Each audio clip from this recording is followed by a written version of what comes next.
Good afternoon, ladies and gentlemen. Thank you for joining the 2025 Interim Results Investor Virtual Meeting of Analog Holdings Limited. Today's meeting will be conducted in English. We will begin with the presentation by the management, followed by the Q&A. You're welcome to turn on your camera so that our management can greet you face to face. Before we start, let me introduce the management team to you. They are Dr. Otto Poon, Founder and Executive Director. Dr. Kim Mak, Chairman and Executive Director. Mr. Raymond Chan, Chief Executive Officer and Executive Director. Mr. Brian Zhang, Executive Director. And Mr. Peter Zhang, Chief Financial Officer and Executive Director. Now, may I invite Dr. Mak to give you an overview of Analog's results. Dr. Mak, please. Good afternoon. Thank you for joining our 2025 Interim Results Investor Presentation today. I'm going to commence by providing you with an overview of our company. I'll then hand over to other members of the team for our financial and operational highlights before I summarize the growth opportunities. For those joining us for the first time, let me briefly introduce our company. With more than 47 years of track record, Analog Holdings Limited is a leading provider of electrical and mechanical engineering solutions and information and communications technology services for smart cities, with headquarters in Hong Kong and operations in Macau, the mainland China, the US, and the UK. We provide comprehensive one-stop E&M services across diverse sectors, including building services encompassing buildings, data centers, and infrastructure, as well as environmental engineering, ICBT, which stands for Information, Communications, and Building Technologies, and lifts and escalators. Committed to technical excellence and research and development, we foster a culture of innovation, which has resulted in 61 international patents and designs. Throughout the year, we have successfully achieved sustainable business growth and maintained a high level of contracts in hand. We also place great emphasis on sustainability, as reflected in our ESG initiatives and our focus on creating shared value for the community. During the first half of 2025, we made substantial progress on different fronts. Staying agile for opportunities in our diverse business space, we're happy to highlight our achievement of record high contracts in hand, strong cash position, high recurring revenue streams, as well as the increased order intake by nearly 40%, providing a solid foundation of our business in the coming 2 years and beyond. To continuously enhance our competitiveness, we have established leadership in MIMEP with the expanded MIMEP Design and Manufacturing Center, MIMEP High Productivity Research Center, and other MIMEP manufacturing facilities, digitally linked to our headquarters at our tower to achieve real-time monitoring and seamless coordination across regions. Embracing new technology, new market, and new business model as the 3 pillars of our business strategy, we have successfully seized a variety of business opportunities to drive our business forward. Specifically, the edges we have established in advanced MIMEP, innovative technologies, and comprehensive capability are instrumental in our success in winning many of the significant contracts. Our ETEL Design, Research, and Training Center has also proven to be an attractive hub for innovation, bringing together business partners to co-create solutions and position us to lead in emerging business segments. In addition, we are continuing to build on the expansion of our business into new markets. During the first half of the year, our associate TEI, being one of the largest independent lifts and escalator companies in New York, continued to expand in the southern part of the US by opening a second branch in Florida. And the group established a company in Germany to capitalize on opportunities in Europe. Besides Europe, we are also exploring Asia and the Middle East for projects and technical services opportunities. The lifts and escalator business is actively developing new products and partners for our expanding international markets to further enhance its vertically integrated business model, encompassing design, manufacturing, installation, and services. Our industry leadership in advanced construction technologies of MIMEP, DFMA, which stands for Design for Manufacturing and Assembly, and BIM, which stands for Building Information Modeling, helps transform engineering workflows, improving quality, enhancing safety, reducing site time, minimizing waste, and ultimately preventing site issues before they arise. In addition, we are successfully integrating cutting-edge AI-enabled technologies from design through execution to operations, not only for buildings, but also industrial applications and mission-critical infrastructure to deliver smarter, safer, and more sustainable assets. Our new intelligent headquarters, ETEL Tower, is an investment in the future and in Hong Kong that enables us to consolidate all operating units under one roof and establish a center for nurturing ideas, technologies, and future leaders, enhancing collaboration across business units, accelerating innovation, and positioning us for sustainable growth in the coming decades. The ETEL Design, Research, and Training Center, established in the ETEL Tower, besides fostering innovative technologies, cultivates talents for the group at all levels to continuously enhance their knowledge, skills, integrity, customer focus, leadership, and overall capabilities. Next, our CFO, Peter, will present our financial performance in the first half of 2025. Thank you, Dr. Mike. Good afternoon, everyone. During the reporting period, the group's order intake was up nearly 40% to 4.9 billion Hong Kong dollars.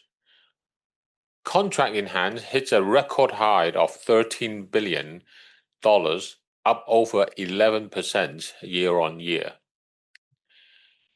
Revenue was reported as 2.87 billion Hong Kong dollars, with profit attributable to owners of the company of 80.8 million Hong Kong dollars.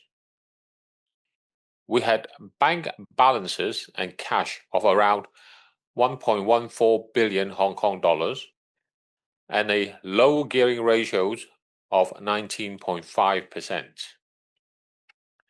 Now let's take a closer look at some of the key financial data. Our revenue fell by 12%.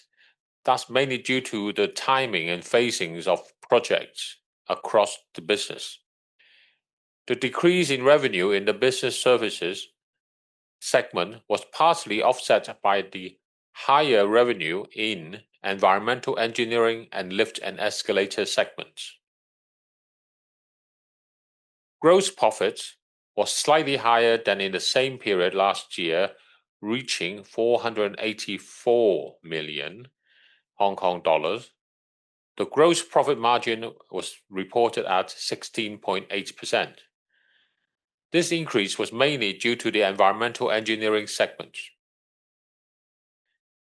New projects are also scheduled to start in phases and will contribute to future profits once they reach the threshold of profit recognition. For the first half of 2025, the profit attributable to owners of the company remained virtually unchanged at 80.8 million Hong Kong dollars. Basic earnings per share was 6 cents, and the board has declared an interim dividend of 2.6 cents per share.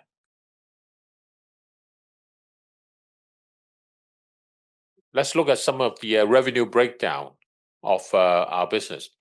In terms of revenue breakdown by segment, building services segment continue to be our main sources of revenue, accounting for nearly 55% of our total revenue. And the other segments, environmental engineering, ICBT, and lift and escalators, all recorded an increase in revenue in the comparable period of time. If we look at it by project nature, contracting work remained the main source of revenue. During the period, we continued to increase our revenue streams. New maintenance contracts total 862 million Hong Kong dollars, an increase of 143%. Now look at the balance sheet of the company. The overall balance sheet remains healthy for the group. The gearing ratio fell to 19.5% from 26.2%, mainly due to the repayments of some of the revitalization loans that were taken out during the project of Atel Towers. But that's been repaid during the 6 months ended the 30th of June 2025. Our return on equity was 3.6% for the period, for the 6 months. Overall, the group, based on looking at the balance sheet, has maintained a healthy balance sheet with a strong cash position and adequate committed bank facilities to finance our future growth and developments. The interim dividend for the first half of 2025 been declared at 2.6 cents per share. We are committed to rewarding the support of our shareholders in a stable manner. I will now hand over to my colleague Brian, who will take you through the business highlights of our building services segment. Brian. Thank you, Peter.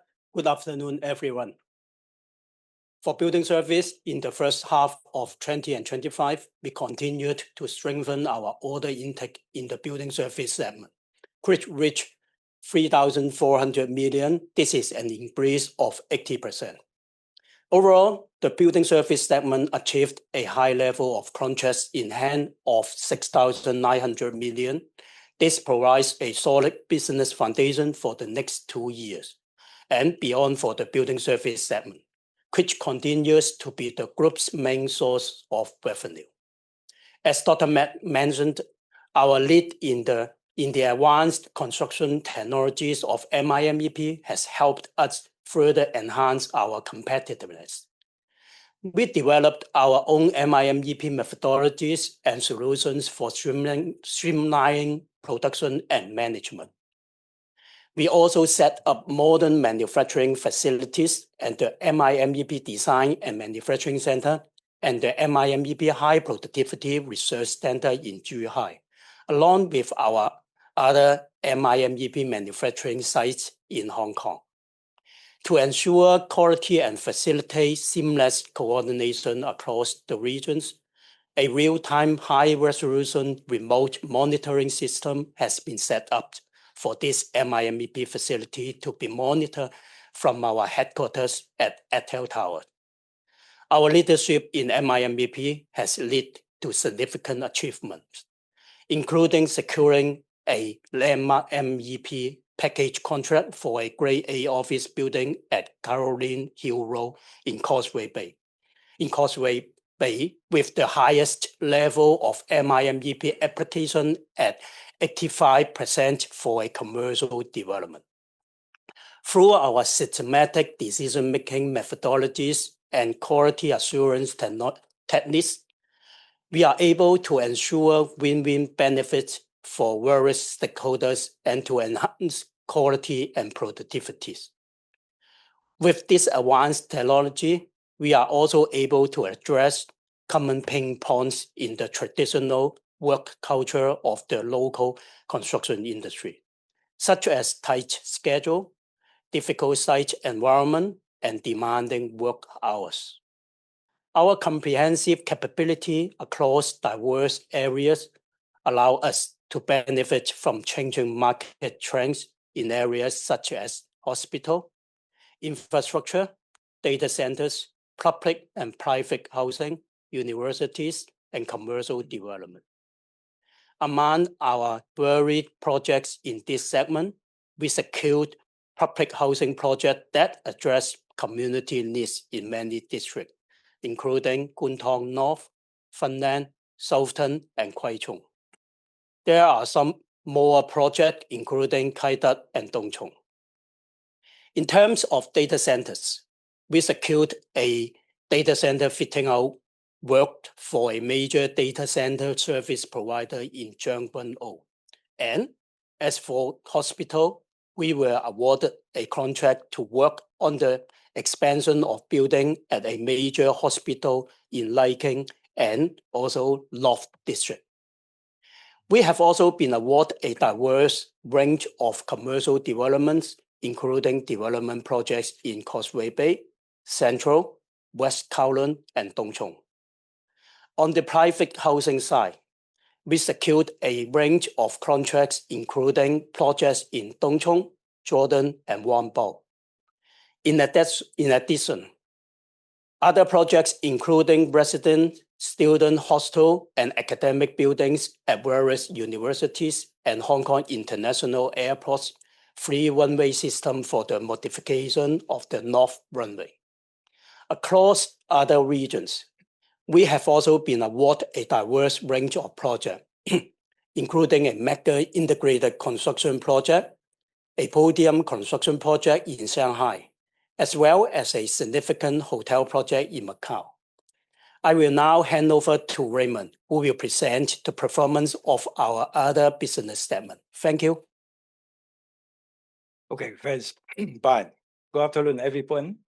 I'm going to go over the performance of three of our business segments: environmental engineering, ICPT, and lifts and escalators. I will start with the environmental engineering segment first.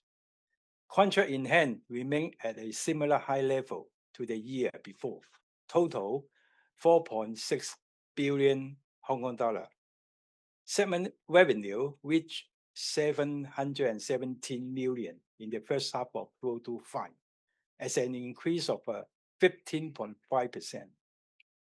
Leveraging our own design, research, and talent development, we have applied advanced technologies and innovative solutions, including AI-enabled digital twins for various industry applications under the algal water ban, and environmental engineering solutions such as ATEL, multi-state flocculation, and sedimentation 3. To bring our intelligent technologies to the market, our new business unit called Smart Data Automation, SDA, is applying these technologies in water, wastewater, and solid waste, as well as the operation and maintenance of M&E works to help make better operation decisions, extend the life cycle of the plants, and ensure excellent serviceability of environmental infrastructure. Our sewage treatment project include Yunlong Effluent Polishing Plant, Changzhou sewage treatment work, and also a Sunset One sewage treatment work.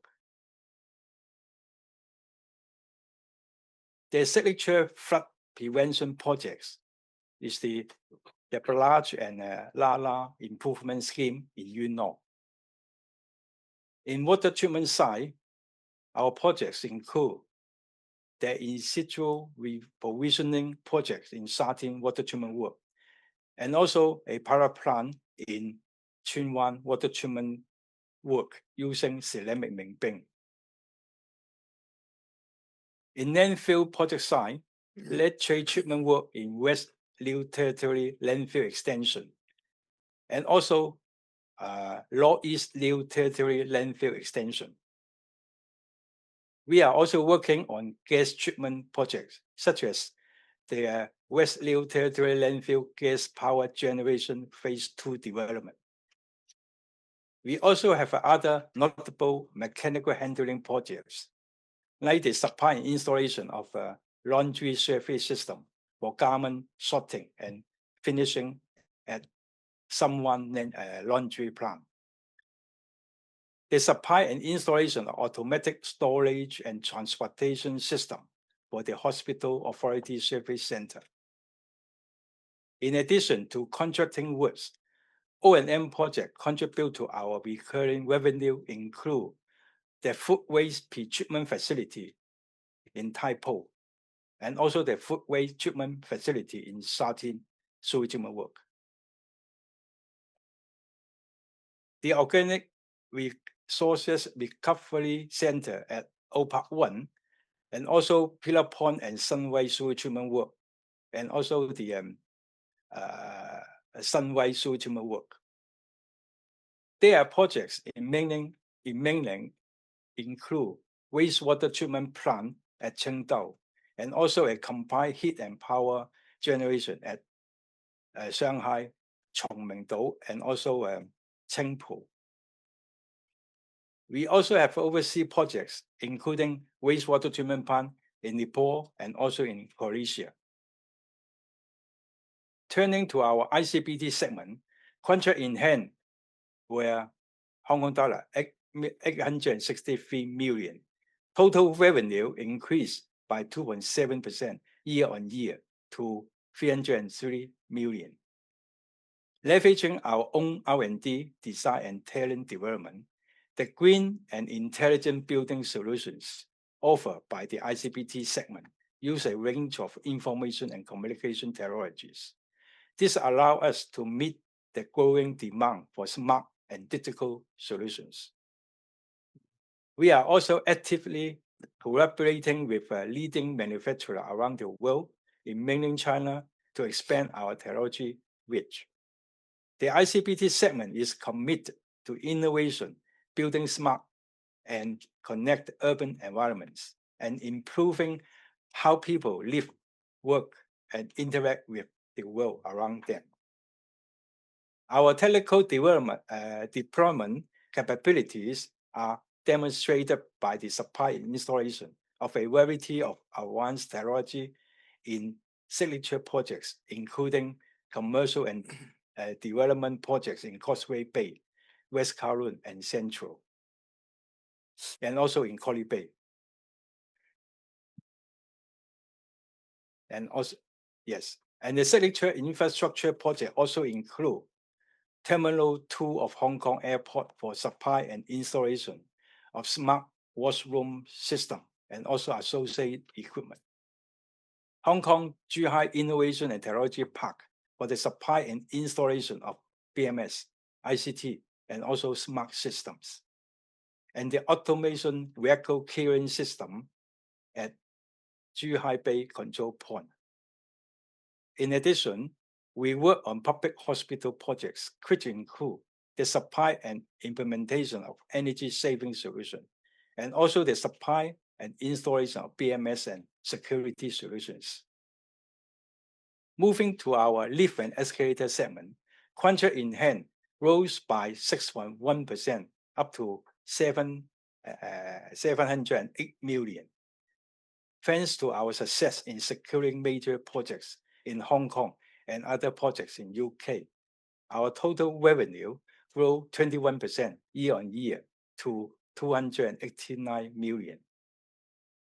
In Hong Kong, We provide maintenance service for a diverse range of buildings. This was our main sources of profit.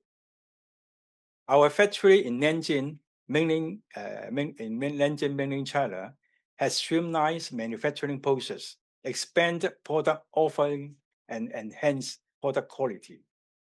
Meanwhile, our business in the United States continued to expand in the southern part of US, opening a second branch in Florida during the first half of the 2025. The two lift companies we acquired in the United Kingdom add to revenue growth. We have built a strong global distributor network, enable us to reach customers in over 20 countries around 6 continents. Our machine room lift products have gained traction in the market.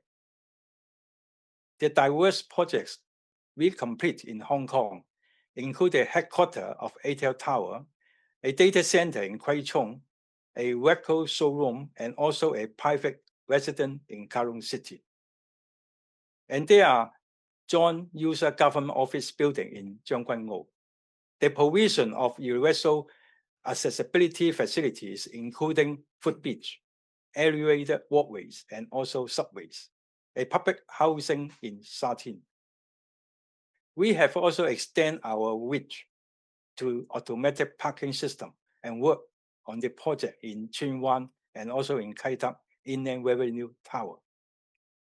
Our diverse overseas projects showcase our successful developments in the United Kingdom, United States, Brazil, and also Mexico, including the icon 56-story luxury hotel skyscraper on the border of Times Square in New York. Our maintenance service over all 4 business segments. In the first half 2025, the maintenance business generated strong recurring revenue of 617 million. This represents 21.5% of the group total revenue. Some of the key contracts in the environmental engineering segment include the contract for the maintenance of mechanical installation and also the main power supply and distribution equipment at the Hong Kong Port and Hong Kong Link Road in the Hong Kong Kong Chuen O Beach. Integrated maintenance and project service for Castle Peak Power Station. Upgrading and maintaining the facility in Stongkota Island Sewage Plant.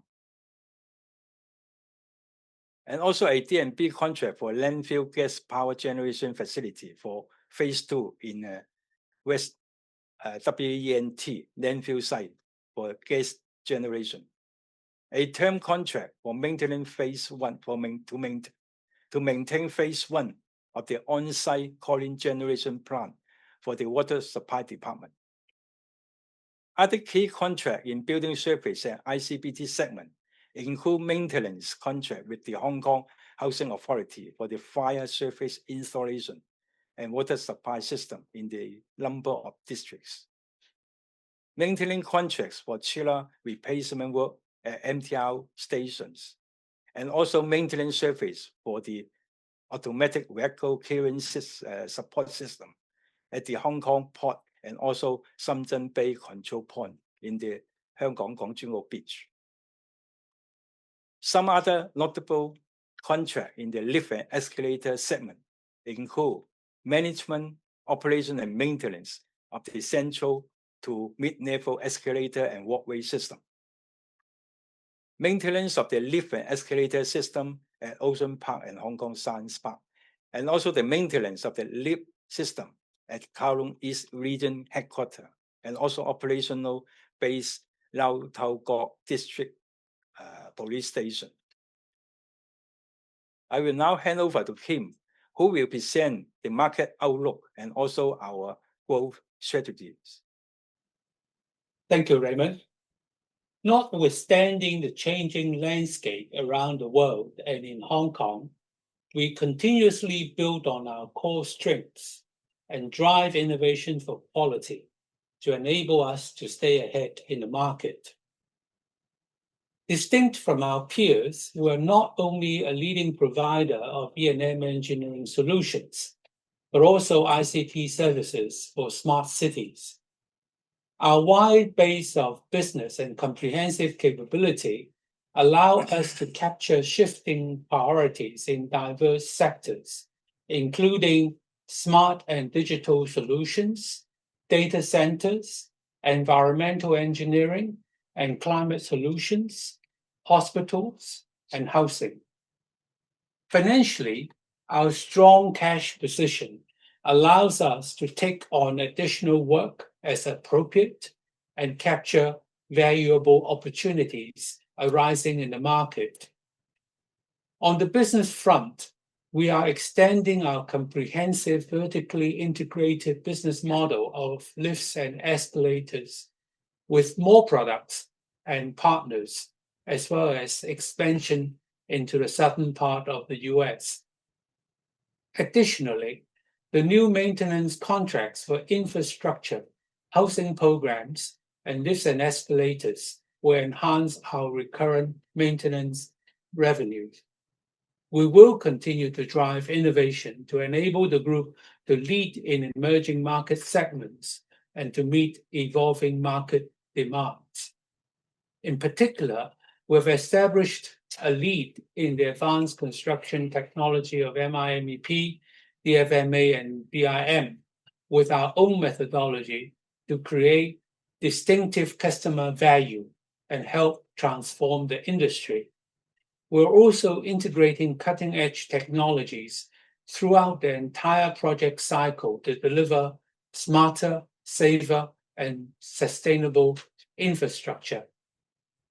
Research and development will continue to be focused on advanced construction technologies that address common industry pain points, cutting-edge digital technologies, environmental and climate solutions, and product to meet our expanding international market footprint. We shall also nurture and develop talent to boost our productivity and competitiveness. The group strategy is to capture the valuable business opportunities in multiple markets. Hong Kong's construction industry is expected to see government capital works worth 90 to 120 billion Hong Kong dollars per annum. We will continue to stay agile for opportunities across our wide business space with diverse sectors, including healthcare, education, the northern metropolis that is being expedited, the need to refresh, improve, and extend the life cycle of assets, and ongoing operations and maintenance. We will, at the same time, increase our competitiveness with advanced construction technologies and position the group for providing services to facilitate the adoption of AI and other smart city developments. Our strong cash positions allow us to take on additional work as appropriate. For mainland China, which continues to show resilience and adaptability, we see technological breakthroughs and ongoing GDP growth and continuing reform and supportive policies. We have undertaken strategic integration of resource deployment across business units and regions, including the integration of project teams, design capabilities, and manufacturing assets in Hong Kong and the Greater Bay Area. Such cross-unit and cross-border coordination of resources and expertise enables us to respond more effectively to market demands and accelerate project delivery. With the intelligent infrastructure, Total is linked to our facilities in mainland China and Hong Kong for seamless integration and quality assurance across regions, strategically positioning us for the Greater Bay Area. Overseas, we are continuing to expand in the southern part of the US and to build on our expanded operations in the UK. Leveraging our foundation in these different markets, we will continue to pursue project and technical services opportunities in Europe, Asia, and the Middle East, while also looking for synergistic partnership opportunities to enhance our local and global market position, and exploring the possibility of broadening our overseas market offering beyond lifts and escalators to include engineering services. That concludes our presentation today. I will now hand over to our MC for the Q&A session. Thank you very much. Thank you, management, for the presentation. Now let's go to the Q&A session. For participants, if you have any questions, please either click the wave hand button under the emotions icon on your Zoom platform or type in your questions in the chat box. We will then announce the name and unmute your channel or read out your questions to the management. The first question comes to the first question is from Albert Chu. Why did order intake increase significantly by nearly 40% year on year? Where are these orders from? Do you see this trend to continue in upcoming years? As you mentioned, you have solid foundation for the next 2 years and more. Management, please. Okay, thanks, Albert. Okay, let me take this question. Okay, and in fact, there is a continual demand for construction project in Hong Kong, a bit with a shift toward education, infrastructure, hospital, and housing. With our comprehensive capability in diverse segments, we are well positioned to capitalize on this development to further support business growth. Okay, talking about the trend, actually, as our industry leadership in MIMEP received a major boost, not only with the award of the standard-setting MEP contract to apply the highest level of MIMEP, but also with the development of our own systematic decision-making methodology to enhance efficiency and quality, and to create win-win share benefits with the customer and other stakeholders. This has and is expected to result in additional MIMEP-related projects in future. Thank you, management. Now we take the second question from the floor. Why did you choose to set up a company in Germany? What opportunities do you see? And are you eyeing on setting up a company in another country? Can you please also share the opportunities in the Middle East market? This question is from Holly. Okay, thank you for your question. Germany has an excellent reputation in environmental technologies and also products. Therefore, the company in Germany will give a good platform for expansion into the EMEA market and also in Asian market. Currently, we are actively tendering to secure new business opportunity in this area, especially on the Croatia and also Uzbekistan, these two countries. In fact, last week we have few people staying there just for pre-tendering work. For Middle East market, pre-marketing work was in progress, especially for the environmental engineering sectors. The group is also exploring the market opportunity in other parts of Asia and also Europe. Okay, thank you.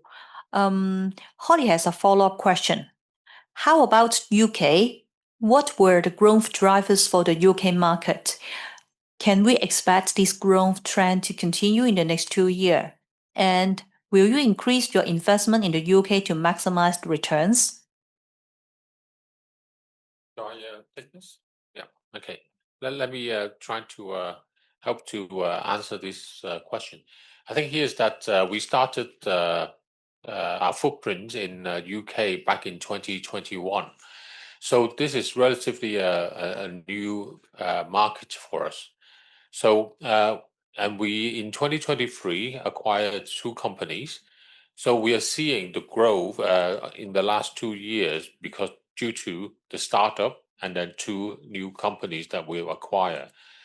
We will continue to work to try to grow the business. Obviously, that's also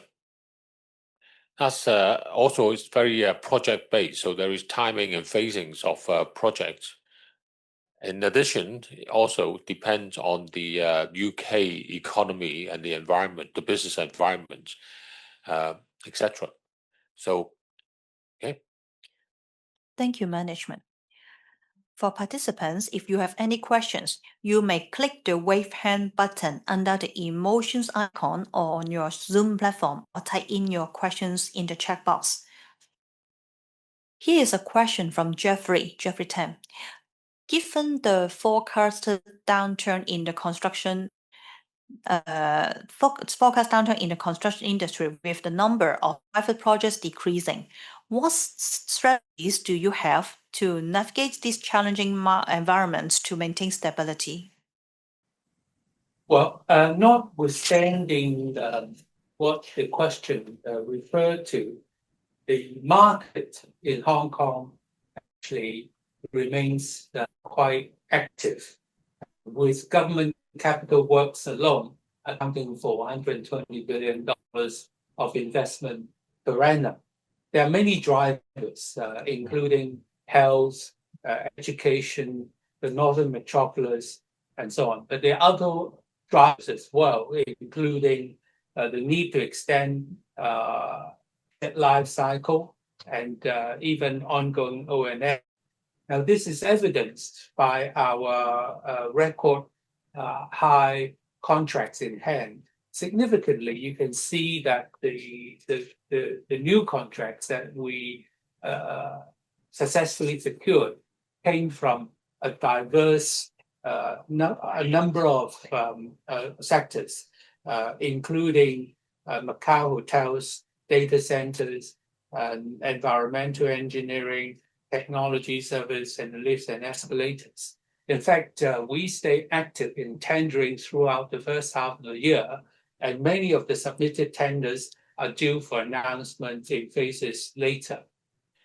To maintain our leading position in the industry, we are continuously enhancing our competitiveness, for example, through technology development to deliver better quality, higher productivity. We also are developing a lot of environmental solutions and advanced digital technologies. Internationally, with the presence that we have established in the UK and the US, we are exploring opportunities in Europe, Asia, and the Middle East as part of our longer-term strategies. And so, with our leadership position and 48 years of operational excellence, we have nurtured comprehensive capability in diverse market segments and geographies. We also have our portfolio of innovative technologies and a cash position that will enable us to take on good opportunities. We are therefore confident in our ability to continue to capture opportunities arising in the industry, both in the local market and overseas. Thank you. Thank you, Kim. Hi, participants. May we know if there is any further questions from the floor?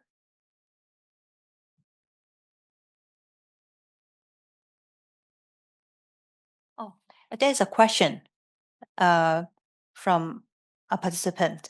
Now we will let you in. You may speak now. Hello? Hello? Can you hear me? Can you see me? Yes. First of all, I missed the first 27 minutes of this because I was in a queue or something, waiting to be admitted to the room. Hopefully I didn't miss very much if you were just reading a script. I didn't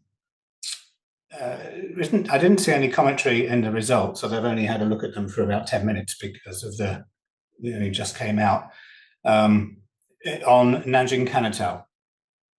one of probably our single biggest asset. And your results announcement seems to be devoid of any commentary on it. What is our current intention with regard to that stake? Have we sold any shares since the year end of December 24, either in the first half or since the end of the first half 2 months ago? And when are we going to make some progress in liquidating that asset and returning capital to shareholders? And that's my first question. Okay. Good afternoon. So let me bring you up to date with the situations on the disposals of our sold company. We have as you know, the process for disposals of shares in a listed company in Shanghai is that we need to go through the process within the Shanghai Stock Exchange. We have applied, and we are in the process of answering questions and going through the process. So in the first half of 2025, we have not achieved any disposal, but we are in the process of the application, and we are discussing with potentials in interested parties for these shares. Obviously, there's nothing that I can announce at the moment, but the NCA positions are under review all the time with the executive board and the board of directors. Would that be in respect of the whole stake, or what percentage of the? I think we have 16% at the moment. We have about 15.7%. We are talking to interested parties in different shapes and forms. So if there are people interested in the whole lot, we would be interested to discuss, or a good percentage or 1%, etc. We have to go through the process of the Shanghai Stock Exchange process of application, I'm afraid. Is an application for on-market sale or off-market sale or both? Or okay, there's three ways of disposals of the listed shares of a company in Shanghai. I'm sure you're much more expert than I am. There is a on-market 1%, no more than 1% share disposal. There is a more than 1% and less than 2%, which they call a large transaction. That also has to go through the same process of application with stock exchange. And then there's another, the third one is more than 5% of shares disposal. That then is a negotiated transaction between two parties. Once the negotiation is agreed, that still need to be approved by the stock exchange. So all three are in process at the moment. Okay. Yeah. Well, that's good. I mean, we don't have to go through all that to sell some shares in Analog in Hong Kong. Now, the next thing is you are still hoarding cash.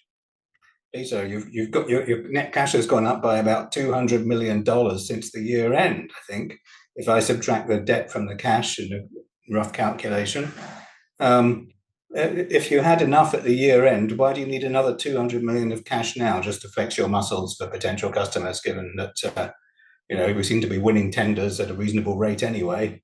Why don't you increase the payout ratio, which is well below 50% at the moment on the headline? What we have at the moment is a gearing ratios of just under 20%. We're still on a borrowing position at the moment. If we take out the borrowings less the mortgage of the Atoll Towers, then we are only about just under $1 billion Hong Kong dollars. Sorry, you're not in a gearing position. My calculations suggest you've got 718 million of net cash minus debts, bank borrowings, 718 million. That's up by about 200 million. You're not in a, you've got and I'm about to elaborate on the justifications of why we have about 700 to 800 million on hand. There is, like previous times I mentioned, in China we have roughly just under 200 million in China mainland, and there's about 100 million in Macau.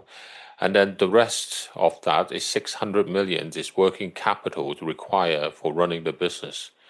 Now, so there is the requirements for that 600 million, and now we have a record high contract in hand as well. That is more likely to increase rather than reduce the working capital requirements. And I think we should compliment my colleagues. They've been working very hard to improve our working capital position. That's why our cash positions is good, and then you can see that our account receivables is reducing, but the profile is still 84% of it is less than 90 days. So we're working to try to manage our working capital and then reducing our financing costs. Yeah, that's not quite true though, because your trade receivables includes an increasing amount of unbilled revenue, which if you actually had billed it, and it says in the footnote that you have the right to bill it, why you've counted it as receivables, then your total receivables have gone up, not down. So I think is that the unbilled revenue, you quite rightly pointed out, and this is what I meant by increased working capital requirements. When we have more and more orders in hand, we are doing more and more projects, and there is it's work in progress that we need to invest before we can bill. But it says here that you can bill. It says that you have the group has yet to bill it, but has an unconditional right to the payment of it. So you could bill it anytime. It sounds like you're just being nice to people by not sending them an invoice, and also trying to flatter your receivables numbers in the way you did just now by saying that they're coming down when in fact they've gone up. You've got 1,022 million of receivables now, and 958 at the end of last year. That's include, as you pointed out, about the unbilled revenue. The unbilled revenue that's gone from I think about 150 million to over 200 million in the comparable period of time, and it is because we are increasing the contract in hand that we have. So more projects we do, there's going to be more work in progress. More work in progress, then we'll have the unbilled revenue. It's unusual in public accounts to see this term unbilled revenue when you've got the right to receive it unconditionally, it says in your footnote. What's the thinking? Why do you not simply invoice as soon as you have the right to invoice? Okay, well, I'm going to try to explain from a finance point of view. Maybe I can ask my colleagues to complement my explanation. The work in progress or unbilled revenues are work done that we have during the period, but not yet certified as work done by our clients. So we then have not invoiced based on the certification of work done. So there is a period of time that between we done the work and then certification. As soon as we get certification, the invoice is raised, and then we collect. Well, as you can see, 84%. Right. It's less than 90 days. I see. So but the clock doesn't start until you invoice it, even though you accrued the revenue. So it's a strange situation. Okay, moving on. I think that's quite a standard for construction industries. Right. Work done unbilled revenue. Yeah. Hopefully, none of the people involved go into liquidation before you bill them, because that could be a problem. The associate line of profit for the year, half year, minus 14.4 million. but because there are at least three things in the associates, I couldn't really see on first glance what the bottom line of TEI was. I do see there's a $10 million additional impairment, and we had this at the end of last year as well, on what I'm assuming is the loan to Oscar Bioenergy associate. Would that be right? But apart from that, how did the other associates do, particularly TEI? And will you be publishing some numbers on that? Because it's an important part of the business, and it would have been a subsidiary were it not for the issue of sanctions against the chairman's wife. But isn't that a spent issue? And could we perhaps make it a subsidiary again to consolidate the numbers and make things clearer for the group? Okay, you're correct on your first point about the what we call OVJV, and then the other associates companies, for example, NCA, for the corresponding period in 2024, they were making a profit. Unfortunately, in 2025, for the first half, they reported a loss, which I'm sure you have followed on the Shanghai Stock Exchange announcement already. And then TEI, in comparison, is that in the first half of last year, there were a key man insurance payout, which we don't have, obviously, for the first half in 2025. If we look at the trading performance, they are not much better, but they are better. The revenue is going up, and then the profit is going up. And in fact, the revenue has gone up by about 20%, but that's because they have expanded in the southern states of US. New York itself, they've gone up about a single-digit percentage, if I remember correctly, about 5 or 6%.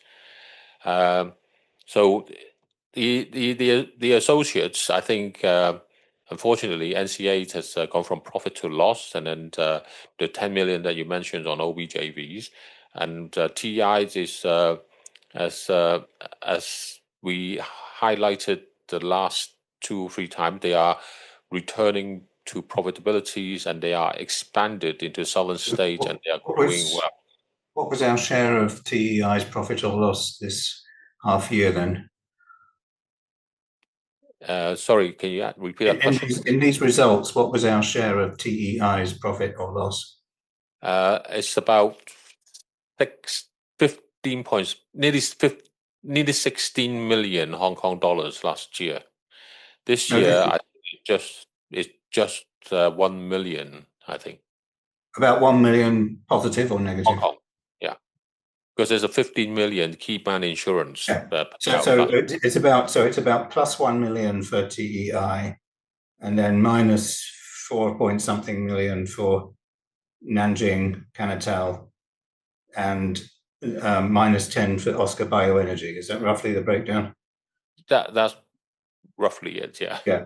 And how much longer are we going to be making losses on the loan to Oscar Bioenergy? I think I asked the question 5 months ago, but we've still got 125 million of loan to this associate. Are we looking at potentially impairing all of that, or is it turning around?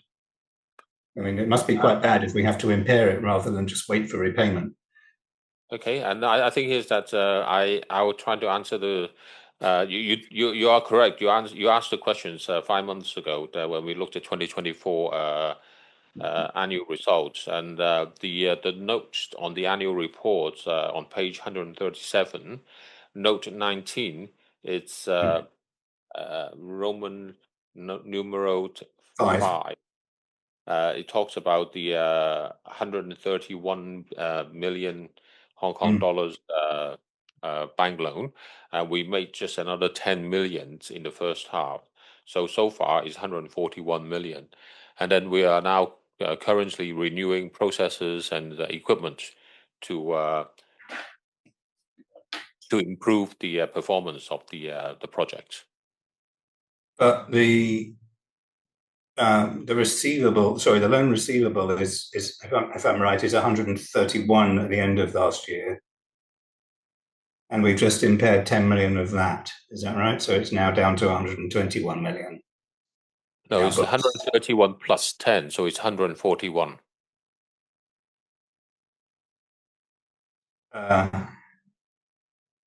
Well, because of accumulated interest, it's interest-free. I don't quite understand that's the amount outstanding, isn't it? Amount due, 131 million.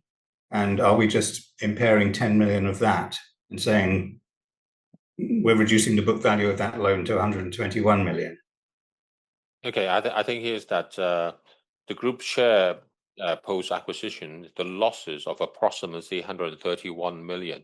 So at the end of last year, 131 million in total for that project since the beginning of 2017 is up to 131 million.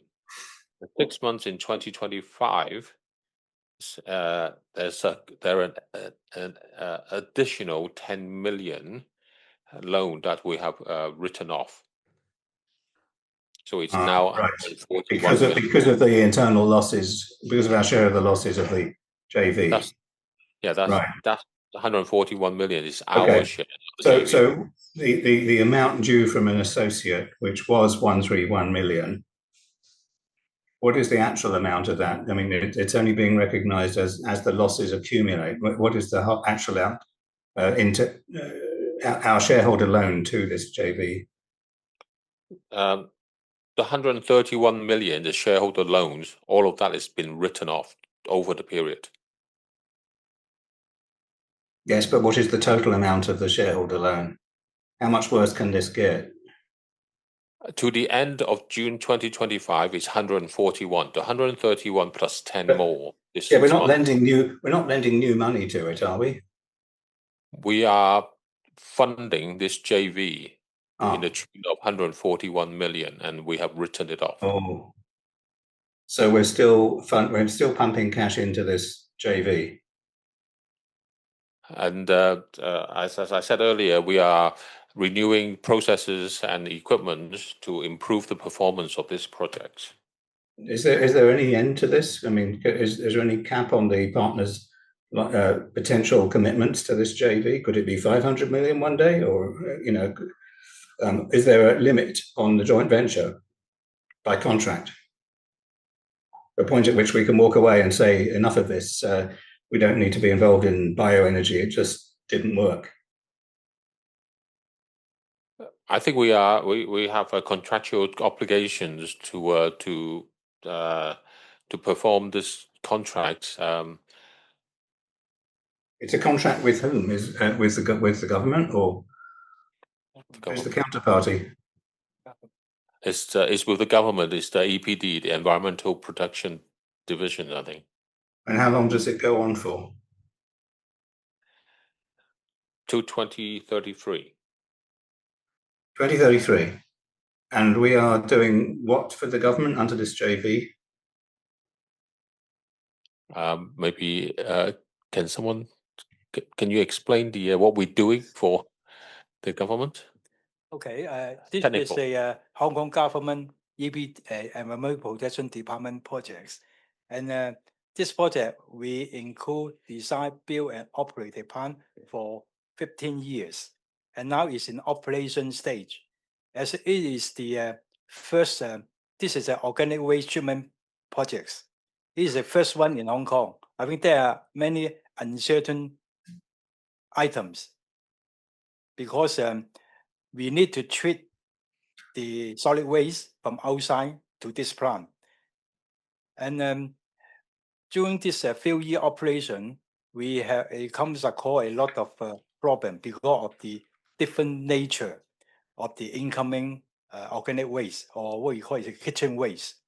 And now we have some discussion with the end user Environmental Protection Department to upgrade the existing process. In fact, by September, we will have a pilot plant to accepted by the end user to do the trial of the pre-treatment equipment in order to prove the new upgrading will make the plant more stable. If it's more stable, then the operating cost will be less and then our loss will be less. So we are in the process of doing some trial to improve the performance of the plant in order to net the future operation year less loss. And so we take food waste and other organic waste, I mean grass cuttings or something, and then what do we do at this plant? We separate it from something else, or do we burn it and create electricity? Okay, I think here's that. First of all, the plant was designed for organic waste, so it's kitchen wastes mainly. Then the objective of the plant is to take that waste in, sort it, and then using a bio process to create a methane, I think, a carbon gas that we then generate electricity and sell it back to the grid. And then the other byproduct is the composts from the organic waste. So organic waste goes in through a biodegradable process, generates gas for generating electricity, and the other product is compost. Hope that's a simple, obviously non-technical terms. Okay, so I'm now looking at the web page of the EPD, which actually it's a website called Organic Waste Treatment Facilities-phase1.com.hk. Only the government could have a domain name that long, and they don't mention any generating capability. They're just producing gas from it. Do we have an offtake agreement with a gas company, the gas company perhaps? Otherwise, we can't sell what we're producing from it. And how does this also relate or conflict to the incinerator project out on Sekwu Chau, which supposedly was going to burn organic waste and actually is a waste to energy plant. It's going to be connected to the CLP grid. So is our project kind of obsolete by that measure, or do we have someone to buy the gas and do something with it? We don't have a generator, as you suggested. So first of all, I think here is that the plants that we're talking about, the OBJV, that there is a requirement for us to produce a certain amount of electricity, etc. Now, the plants I'm not sure you're talking about is it the old Park 2 or etc. So Raymond, would you be able to help, please? Our plan is old Park 1, not old Park 2. The old Park 1, in the present moment, in the original design, we use the organic waste to do the anaerobic digestion and then generate the gas. We didn't sell the gas. We use the gas to generate electricity to supply the electricity to the plant itself, and then the extra electricity will export to the CLP network. Oh, okay. So we do have an offtake. They will buy it from us. Yes. Right. Okay. So you don't really. I mean, it's just that this is becoming quite a big bleed on our profits, and I'm wondering how much worse it will get if it's going to run until 2033, and we have contractual obligations and unlimited liability as a JV partner, along with the other partner, which seems to be something like Rosa Rosa. I can't quite see it here. This could actually get a lot worse, couldn't it? We could be running bigger losses for another 8 years or so from here.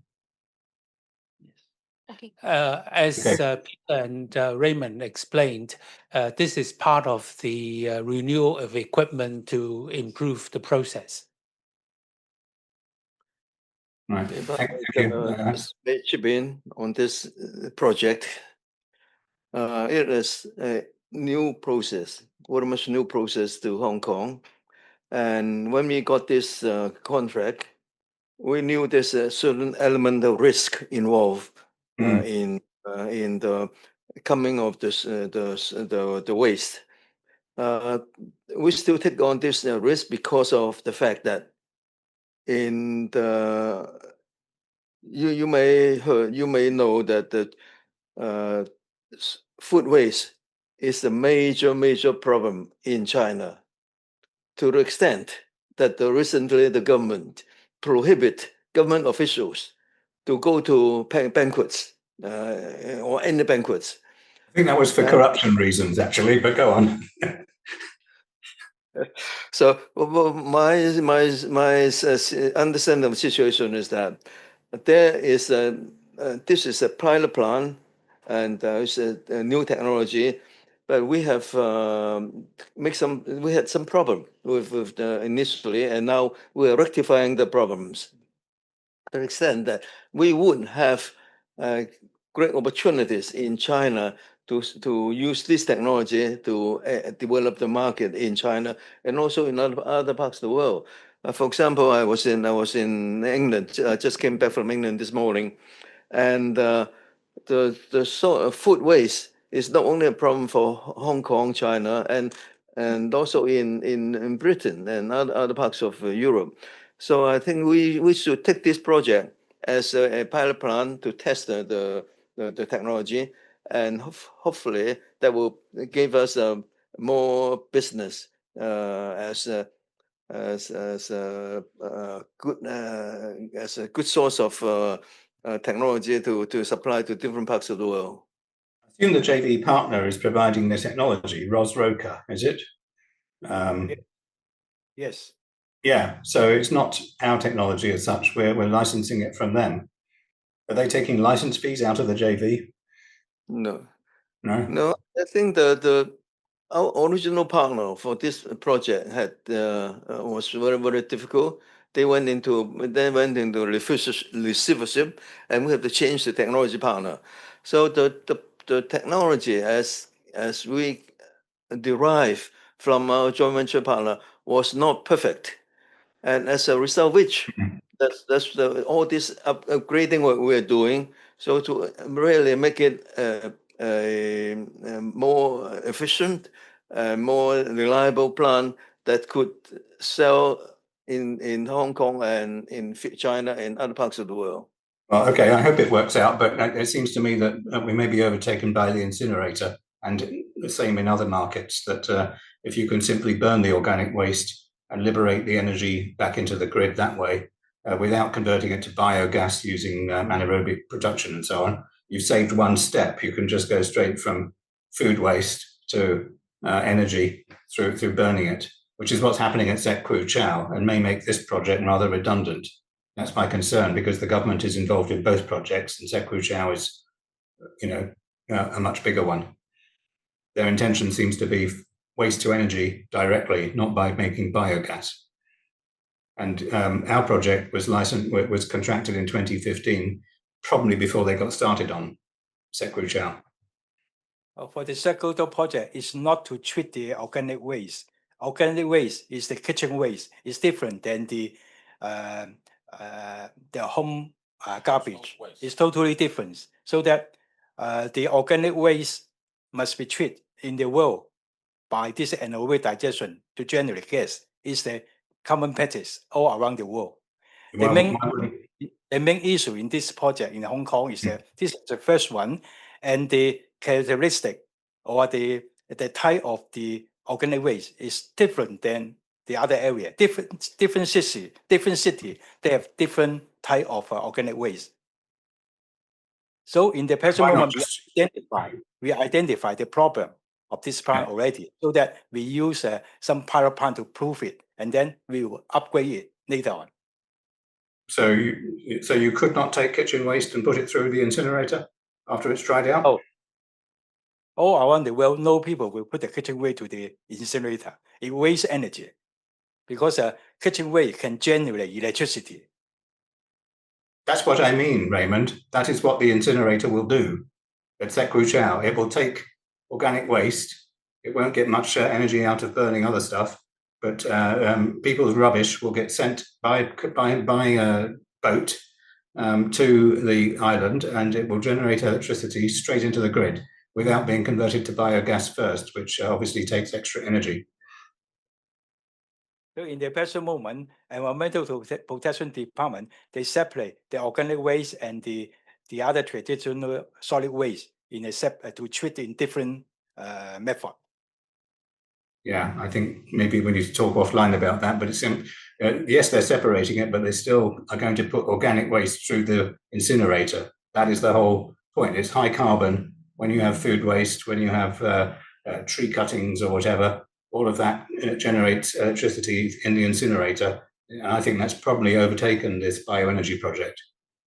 Thank you. Thank you. Thank you. Thank you. Thank you, Mr. Webb, for your Bye. question. Bye-bye. We have another question from Eva Yu. Any opportunities for lift replacement demand in Hong Kong, given growing number of aging buildings in Hong Kong? If so, how can company capture such opportunities? Okay, let me answer this question. In fact, for the lift and escalator business, there are two sectors. One is building a new lift and escalator in a new building, and second is to replace the existing old lift and escalator. And in here, you mentioned the replacement of the old lift. In fact, our Nanjing factory is strong in tailor-made project, tailor-made lift and escalator to replace the old lift and escalator to the old building. So I consider this will give us more opportunity in our future tailor-made projects. Thank you, management. Thank you. As there is no further question, this concludes our investor presentation today. Thank you for your continuous support to Analog. If you would like to have a separate meeting with the management, please contact SPRG for coordination. Once again, thanks for your participation today. You may now disconnect. See you next time. Thank you very much.